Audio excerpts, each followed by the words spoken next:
It is so good to be here, and thank you for giving up your valuable time on a Saturday on the 4th of July weekend. That is really special. I'm thinking of all the husbands of veterans and people that might be interested whose wives would say, "You're going to do what?" No, you're going to get the barbecue ready in the backyard and stay with those grandkids. But anyway, I'd like to introduce my family if I could. Sandy couldn't make it. She is taking care of the grandkids. But my oldest daughter, Marcy, and Rob, would you all please stand? Stand. And my youngest daughter, Mikkel. Mikkel lives in Austin, and this is kind of interesting since we're talking about the military and the invasion of Italy and so forth, but Marcy and Rob have worked for the Department of Defense for a number of years in DODS, the Department of Defense schools, and they teach on an American naval base in Japan where the U.S. 7th Fleet is. They live off base, but they teach at schools there. So, and they adopted 2 little Japanese boys when they were little bitty babies, and so they're the kids that my wife are taking. I see friends here from the gym. I see friends from Amarillo College. I see friends from Hodgetown. I see friends from Life and friends from Gideon's, longtime friends are here. But thank you for being here. And I want to thank Dr. Perry Gilmore and all of the veterans. You know, I spent time a couple of days ago going and looking through the outdoor display. This is such a tremendous asset for Amarillo to honor veterans like this. And if you may not have time to do it today, but I would encourage you to please come back when you've got a little bit time, maybe when it's cooler in the mornings and so forth, and look at the displays outside. They have a piece of the USS Arizona. They have a Huey helicopter that was used in Vietnam. They have an aircraft out there, and it's just amazing. And in this area, you'll see kiosks there, and there's a kiosk and a film for every conflict that America has been in since the Revolutionary War. And there's a little quiz on there. And there's a basic quiz, and then there is a more challenging quiz. And I haven't done that yet, but anyway, this is a wonderful place. So I want to also thank all of you veterans here. We've got a lot of veterans here. And thank you.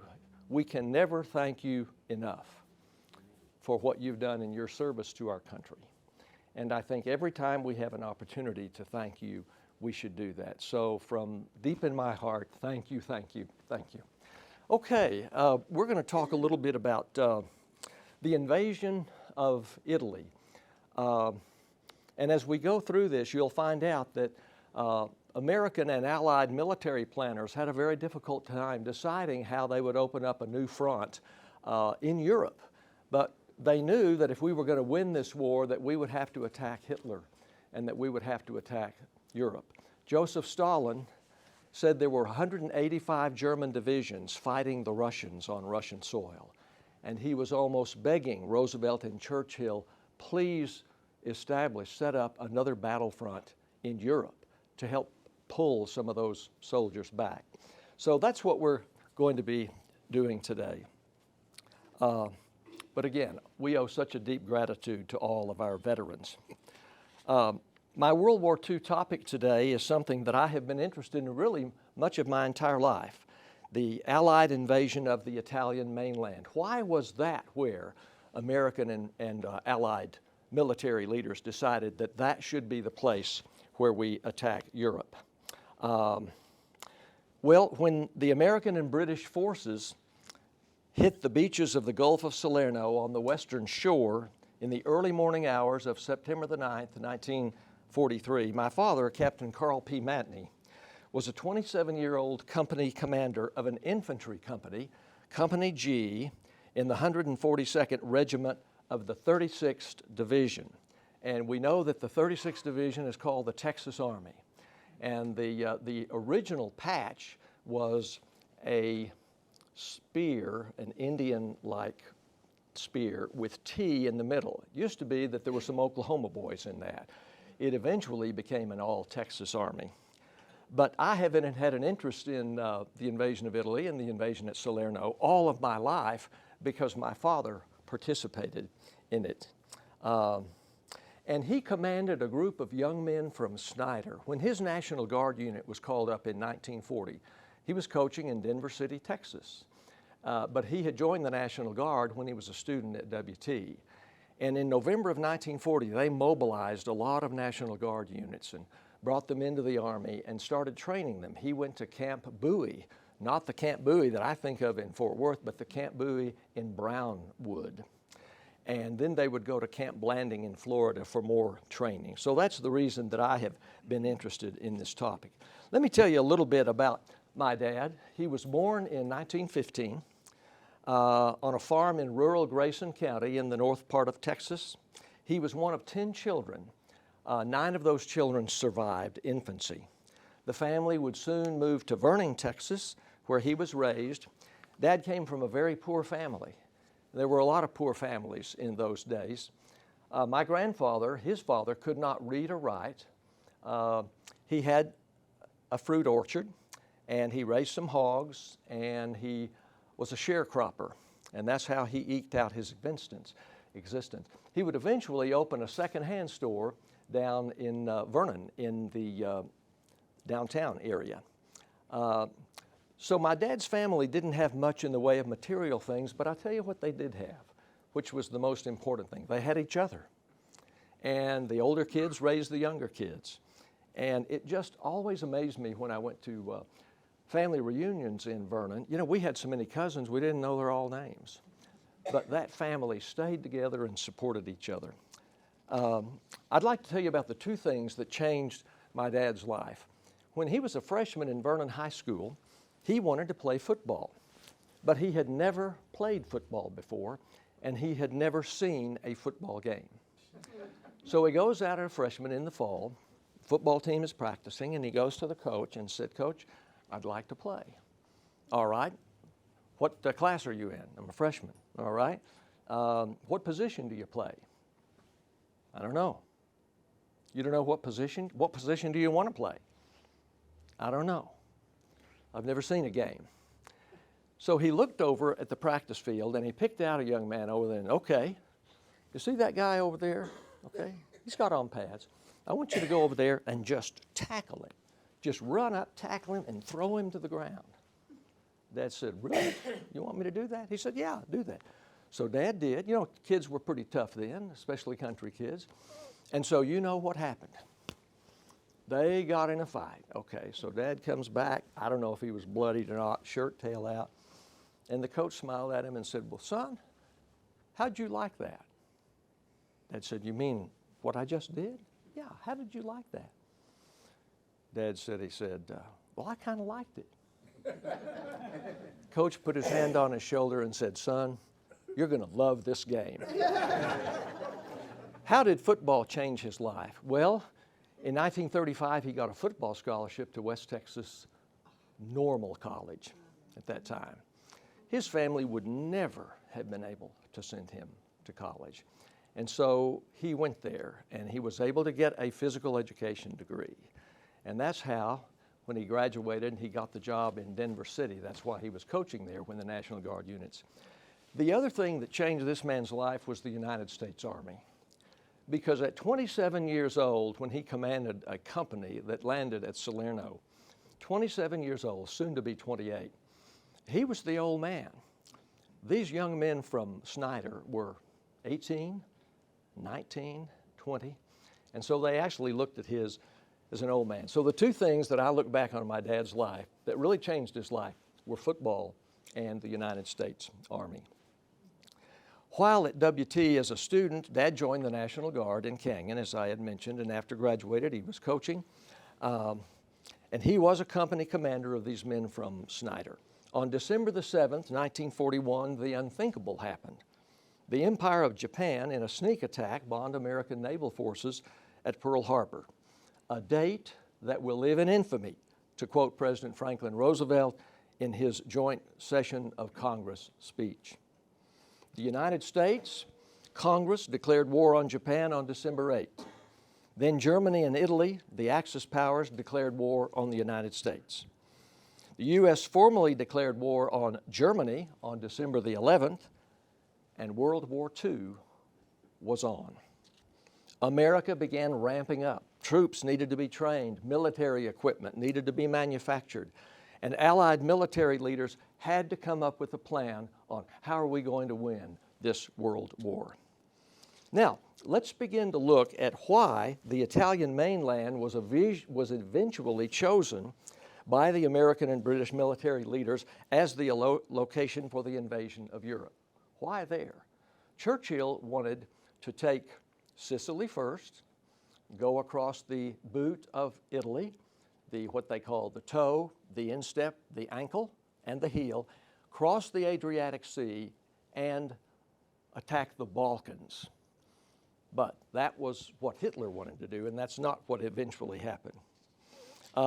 In November 1942 through May 1943, British, American, and French forces were fighting the Axis powers, that's Germans and Italians, in the Tunisian campaign in North Africa. Italians and Germans were fighting there. And so we began to fight in that battle, but the Tunisian campaign was not on the actual continent of Europe. An important meeting took place in January of 1943. President Franklin Roosevelt, British Prime Minister Winston Churchill, and their military advisors met at, and you've heard this, Casablanca, French Morocco. There they agreed to invade Sicily, fighting in Tunisia, fighting in Algeria, and that was going well, with some American troops there, with British troops there, with some Canadian troops there. But they agreed that they would invade Sicily, a large island off the toe of Italy, after winning the Tunisian campaign in North Africa, in order to secure the sea lanes of the Mediterranean Sea. They felt like it was very important to take Sicily before going into Italy so they could control shipping that goes through the Mediterranean Sea. So in May of 1943, the Axis powers of North Africa were defeated. Now it was time to move on to Sicily. So on July the 10th, 1943, British, American, and Canadian forces began Operation Husky, is what they called it, with the goal of driving Axis air, land, and naval forces from the island. The goal was achieved in about 5 weeks, thus opening up the Mediterranean Sea for Allied shipping, merchant ships and other ships. And that was the first time since 1941 that the Mediterranean Sea had been open. So success was achieved, but American, British, and Canadian troop losses were high in taking Sicily. So things went well there, but after Sicily, then there was a serious disagreement between allies about the next step. We've won in North Africa, we've taken Sicily, now where do we go? Here's the British view. This is what Winston Churchill wanted to do. He wanted to go into Italy, take the toe, the instep, the ankle, the heel, and then, as I mentioned earlier, cross the Adriatic Sea into the Balkans. Churchill wanted to confront Hitler's European fortress in what he called the soft underbelly of Europe. Now, I put that in quotes and smile because after General Mark Clark, who was the commanding general of the forces that would eventually take the entire mainland of Italy, said, Churchill may have thought that Italy was the soft underbelly of Europe, but he said after we finally got to Rome, what we knew was it was one tough gut, not a soft underbelly. I find that to be interesting. Churchill underestimated the Germans who had dug in throughout Italy. So it really wasn't the Italian forces that were going to be, and we'll talk about that in a moment, when Mussolini was deposed, and Italy actually invaded just a few days before the assault in Salerno. General Mark Clark of the Fifth Army, I mentioned, called it one tough gut. The American view at this time in this meeting in 1943, President Franklin Roosevelt and his Chief of Staff of the Army, George Marshall, favored an invasion across the English Channel in northern France. Now that sounds kind of familiar, doesn't it? That would eventually be D-Day, of the French Normandy beaches on June the 4th, 1944. We've just celebrated that anniversary. Winston Churchill opposed this because of the shortage of landing craft and assault shipping in 1943, as well as strong opposition in northern France. But it's interesting to me that plans were already being made to invade at Normandy, but it wasn't. It was too early. So that kind of explains that. Now, at this time, the secret Normandy invasion over the English Channel was named Operation Overlord, and it was being planned, but it would not be executed until 11 months later on D-Day, June the 6th, 1944. Here's the Russian view of where the Allies should go next after taking Sicily. Joseph Stalin and the Russians were absolutely demanding that the Allies create, as I mentioned earlier, another front to relieve the Russians of 185 German divisions fighting in the Soviet Red Army. Well, what about the Americans? The Americans and the British agreed on the need to knock Italy out of the war. They agreed Italy is where it ought to be. As Churchill put it, Churchill had several points. Number one, and this sounds just like it, envision Churchill. Think of how he spoke. Churchill agreed on the need to knock Italy out of the war. One, to cast a chill of loneliness over the German people and to begin what might be the beginning of their doom. I think that sounds like Winston Churchill. Number two, he said, to cause withdrawal of large numbers of Italian troops. Okay, and that would eventually happen. Number three, to draw troops off the Russian front. That would appease Stalin, and you know the bloodbath that the Russians had in that front. And number four, to eliminate the Italian fleet, release British aircraft carriers and battleships for service against Japan in the Pacific theater. And finally, number five, Churchill said, we've got to go to Italy, we've got to conquer them, to apply our vast armies, munitions, resources, and air forces against the enemy and thus confront Hitler.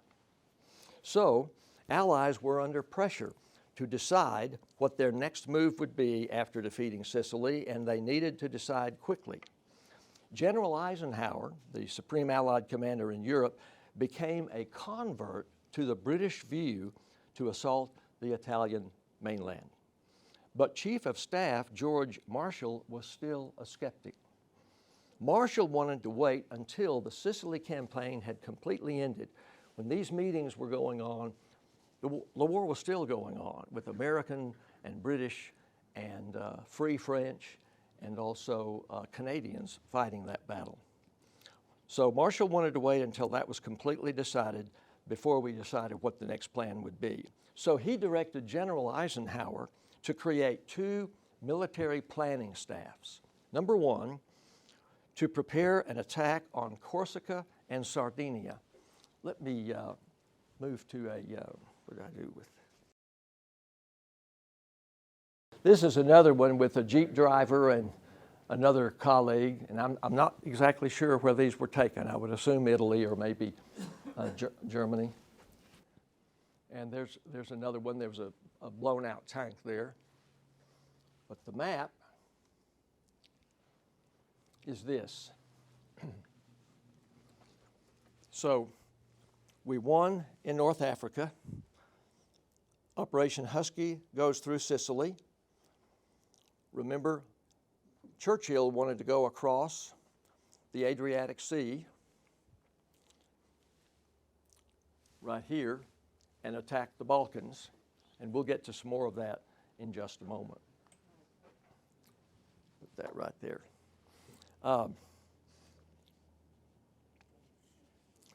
Corsica and Sardinia, that's why I wanted you to see the map. He directed General Eisenhower to create two planning staffs.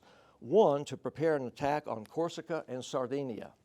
And there were a lot of people that thought that's what should be done. These two big islands just to the west of Italy. Number two, to prepare for an operation and assault on the Italian mainland. And what would finally eventually happen is, here's Salerno, here's Naples, that was the initial point where the Allies wanted to get. There were some very important airstrips up here that were going to be used. They were having to use support, air support, from bases in Sicily since they had won there. The Allies agreed on one important bit of symbolism. If the Allies could take Rome, one of the three Axis capitals, if they could take Rome, that would deal a great blow to the morale of the Axis powers, Japan, Italy, and Germany. In the meantime, the invasion of Sicily, Operation Husky, which began in July of 1943 by the British Army under General Bernard Montgomery and the American 7th Army under General George Patton and General Omar Bradley. Those are names that we know. Among troops, they were successful, American, British, and Canadian, in Sicily in 6 weeks. However, many German soldiers were able to flee to the Italian mainland to fight another day. At this time, the Italians were becoming disillusioned with Mussolini and with fascism. There were plots developing in Italy to depose Mussolini, free Italy of the Germans, and declare an armistice with the Allied powers. The Allies had uncovered what they called ultra-intelligence, which indicated that Hitler had decided, one, the Allies invaded Italy, or two, Italy capitulates and surrenders. Then he would order German Field Marshal Albert Kesselring to pull the German army back to Rome. So the intelligence said, Hitler knows that we're probably going to invade the Italian mainland. The Italians probably aren't going to be able to hold that, although there were a lot of German soldiers dug in. That's what we find in the landing at Salerno. So he wanted then Field Marshal Kesselring to pull the German army back to Rome, the first step in withdrawing to a defensive line in the northern Apennine, I think that's how you say, Apennine Mountains, in order to protect the rich agricultural valley, Po Valley, which helped sustain the German war effort. Mussolini lost support and was deposed on July the 26th, 1943. Secret negotiations began with the Allies for a surrender, and the Allies were demanding an unconditional surrender of Italy.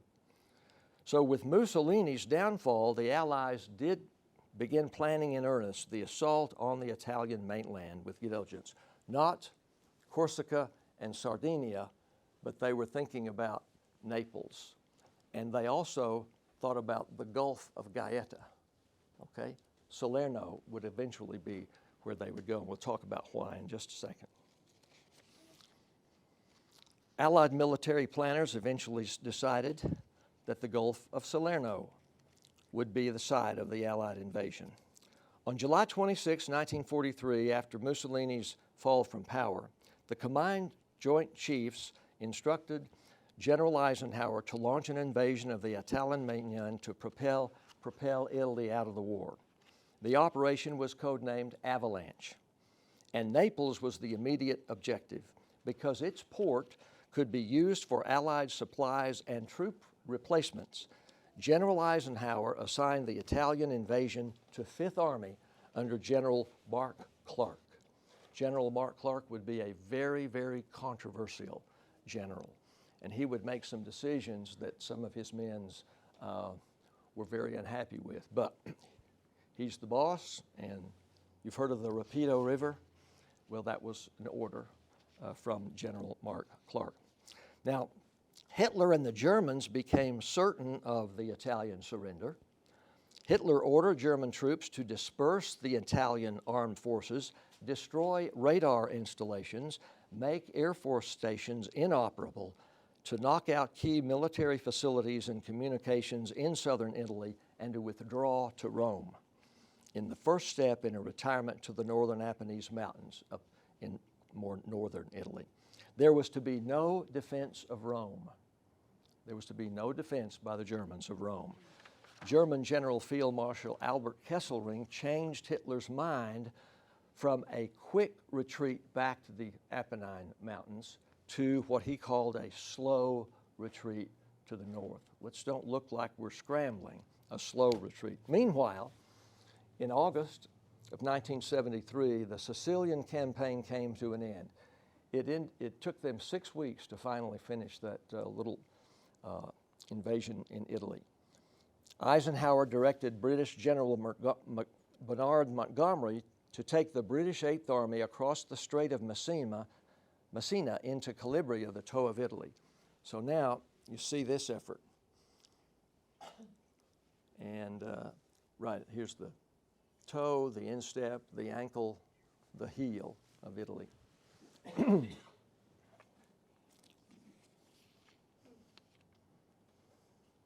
He also directed General Mark Clark to launch Operation Avalanche on September the 9th, when the phase of the moon would provide sufficient light for pre-dawn landing activities. We still had the question, though, of, okay, where is Avalanche going to land? Where are they going to?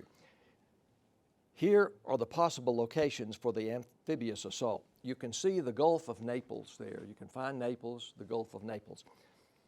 Here's what that Gulf was like, and military planners reported, okay? They have poor beaches. They're heavily fortified in sea approaches with mines and anti-shipping booms and net barrages. The high ground immediately behind the beaches gave the Germans onshore or dominating position. There were 40 or more heavy German gun positions, and there was a major sandbar that landing craft would have to negotiate. Then they said, well, let's go to the Gulf of Gaeta. Should that be? Because that's close to Naples. We could take that and then go just a little bit to the southeast and get Naples. The advantages, there was flat ground, ideal for armor coming off landing crafts, no hindrances for a fast run to Naples to the south. It was relatively short. It would throw the Allied forces behind German lines and block reinforcements from the north. General Clark, Mark Clark, liked this idea at the Gulf of Gaeta. But here are the disadvantages of the Gulf of Gaeta. British air officials said that Gaeta was outside effective range of air cover. Most of the air cover came from bases that we had taken in Sicily. But the American air chief said that air cover would be adequate. So you had the difference there of British air commanders saying, we can't give you the support you need, and the American commander saying, we think that can be done. General Clark eventually rejected the plan because he was finally convinced that air support would not be adequate. So then they looked at the Gulf of Salerno. So if we're not going to land in Corsica and Sardinia, and we're not going to land in the Gulf of Naples, and we're not going to land in the Gulf of Gaeta, let's look at the Gulf of Salerno, right there. What were the advantages and disadvantages? The advantages, the beaches provided 20 miles of good shoreline with direct access to inland areas. The underwater gradients were ideal for landing craft to run straight up onto the beaches with no natural obstruction, no big sandbar. The disadvantage, the Gulf was hemmed in all around by mountains, close mountains, tall mountains, which formed an almost impenetrable and easily defended barrier against an early breakout into the plains toward Naples. The battle from the shoreline to Naples might prove to be extremely difficult. The nearest Allied bases that I mentioned earlier were primarily in Sicily. A Spitfire aircraft with an auxiliary wing tank could carry enough fuel for the aircraft to spend 20 minutes over the Gulf of Salerno beach target. But if the planes were engaged by the enemy, that 20 minutes would be reduced to only 10 minutes, thus a very narrow window for air cover. One important feature of the Salerno location was the excellent airstrip at Montecorvino, which the Allies wanted to capture and use early on. And Montecorvino, I believe, is right up in here somewhere. So, advantages and disadvantages.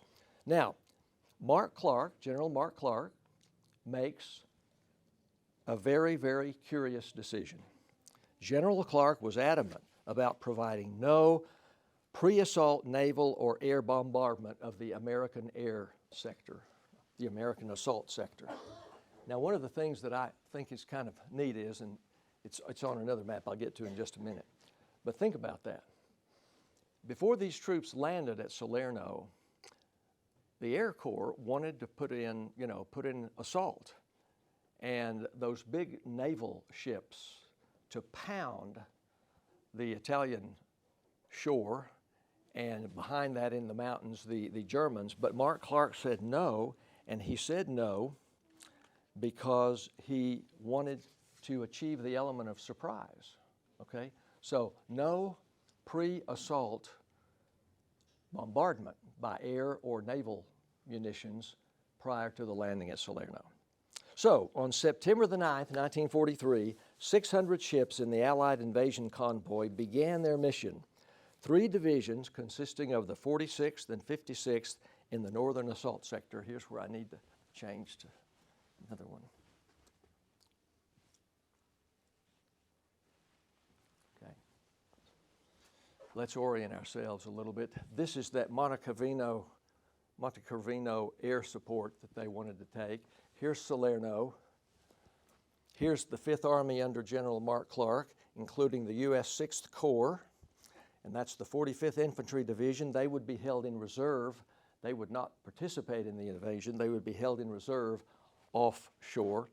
And the 36th Texas Army, the 142nd Infantry, which Dad was in, and the 141st Infantry, and they're called the Southern Assault Forces. So if you look at this line, that was the Southern Assault Force by the Americans, and this was the Northern.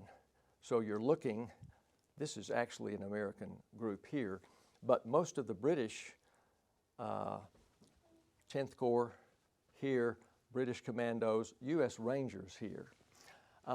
Here is the line where the military planners at the end of the first day wanted the Allied forces to be in control of. Okay, so you can see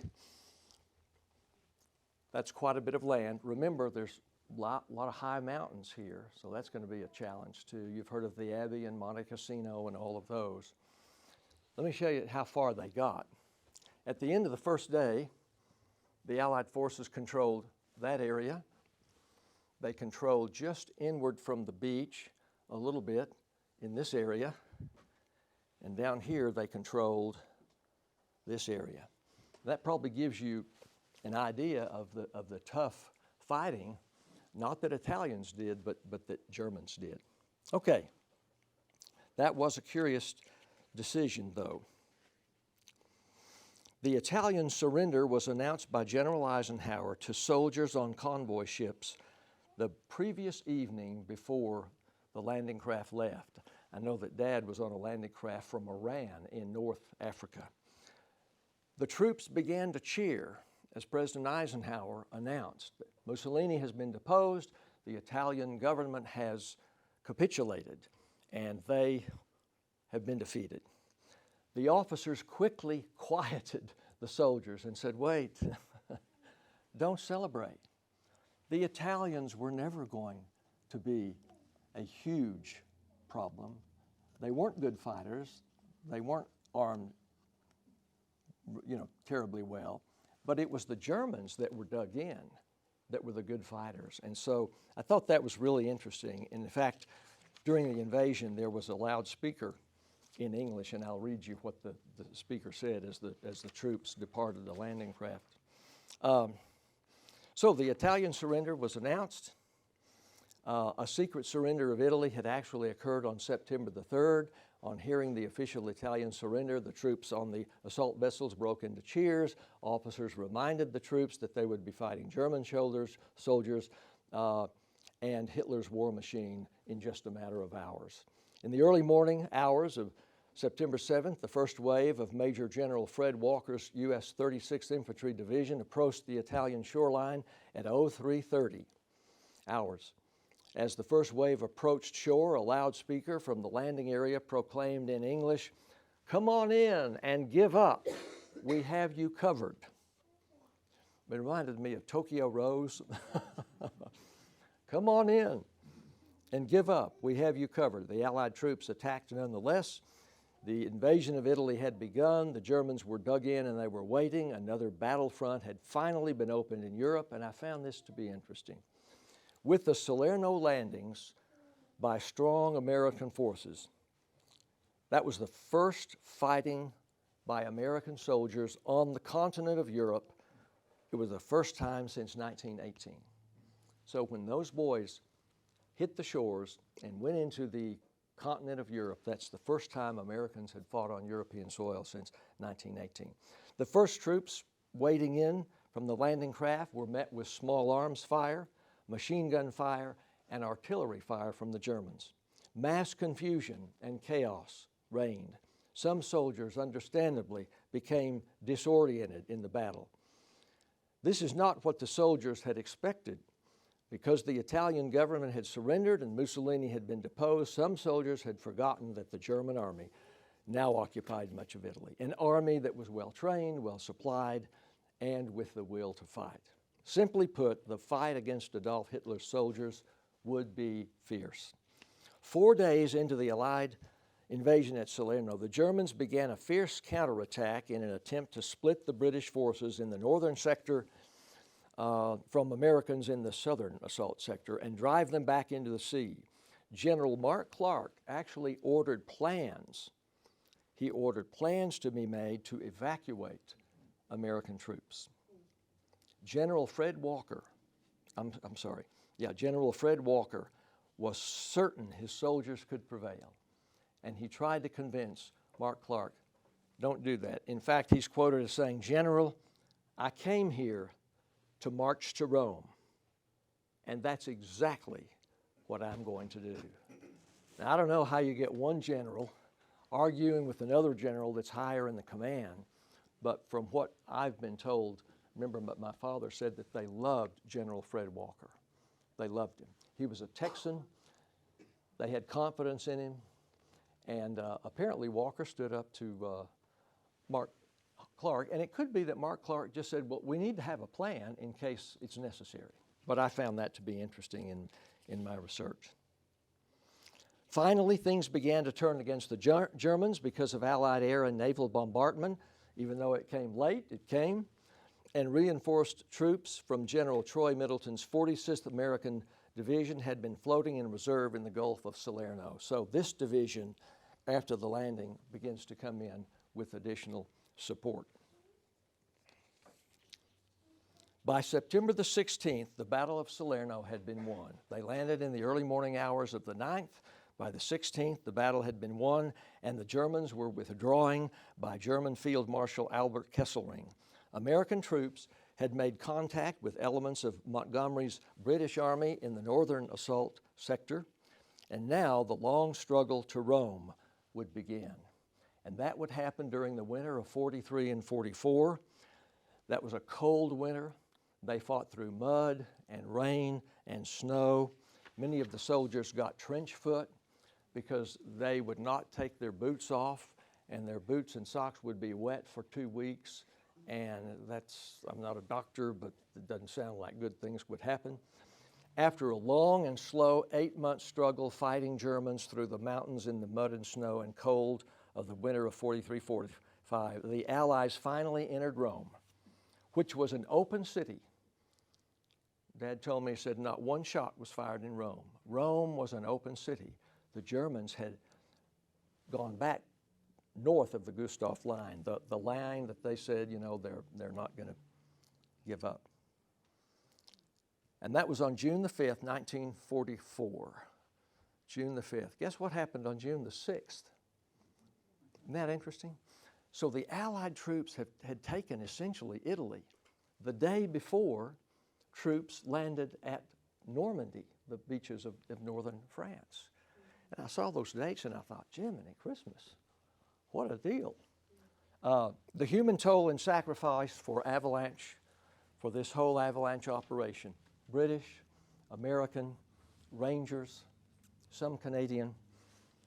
The Allied casualties, I looked at American and British losses. Killed in action, 2,149. Started on the 9th, it ended on the 16th.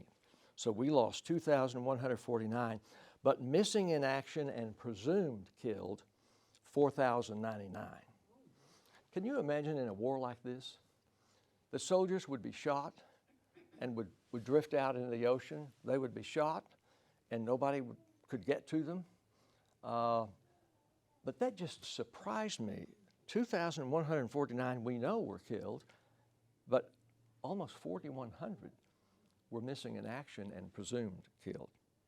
So wounded, 7,365 were wounded, and that meant total casualties, 13,618. Well, we do owe a debt of gratitude to all of our veterans, all of you here today who have served our country, and we have many of you, and thank you. And we owe a debt of gratitude to these brave men who fought for us, many of whom didn't have the chance to come back. And we know the Gold Star mothers and all of that. So that's the program that I have, and it was really fun. This is a kind of a deep dive that I've ever taken. I just assumed that my dad, he didn't talk about it much, and you veterans know this. I found just the other day in a cassette interview that a friend and I did with Dad in 1995, and he had had a stroke by then, but it was sure good to hear his voice again. But if he were standing here today, knowing that I was doing this, he would say, "Paul, don't go in there and make this about me. You go in there and think about those boys that I had from Snyder, those young 18, 19, 20, 21-year-old kids. Think of all of the other American soldiers that gave their life for their country." And I would understand Dad saying that. But let me just close by showing you some things that he would never talk about. There's General Mark Clark. I don't know that this is nice to say, but I've been told that he was never invited to military reunions. You've heard of the Rapido River? You've heard of Monte Cassino? Mount Cassino was a tall mountain on the way to Rome, and there was a Catholic abbey there, a Benedictine abbey. And the American government's policy was, we're not going to bomb the abbey. We're not going to bomb them with artillery. We're not going to bomb them with air support. And there was a river, the Rapido River, and it was a fast-moving river. It was cold, and Mark Clark took a couple of, I don't know if it was companies or part of the regiment, and sent them across, and they were just totally annihilated. Germans were on the other side. And that was a very, very controversial, the Rapido River. But you know what? That's war, isn't it? We probably needed a man that could withstand the criticism, because we eventually got to them. But guess what? We did use artillery against the abbey and had to change our policy on that. But there he is, and here are some British troops. You can tell by their helmets. This is on the road to Rome, but it wasn't cold there. Those guys, you know, short sleeves, and there's a couple of German tanks that have been taken out. And this is what Dad would not appreciate me for doing. But let me just share with you the medals that he won. I'm not a veteran. I'm not a military historian. I don't know what a lot of these mean, but you do. Dad earned 2 Distinguished Service Crosses, so they call it the Distinguished Service Cross with Oak Leaf Cluster. The cluster isn't there. He had the Silver Star with Oak Leaf Cluster, 2 Purple Hearts, so a Purple Heart with Oak Leaf Clusters. These are service medals, in-country service medals. This is the French Croix de Guerre. You know, he fought in France.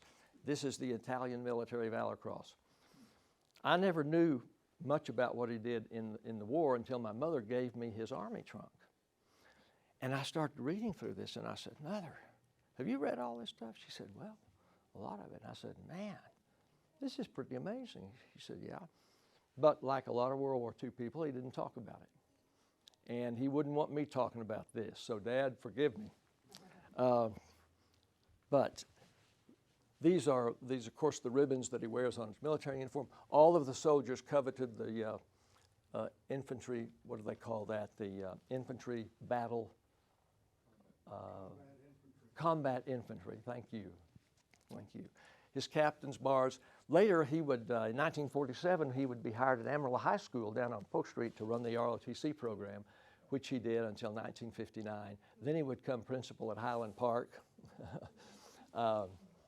and loved Highland Park and so forth. So anyway, I'll have to ask Dad to forgive me for doing that.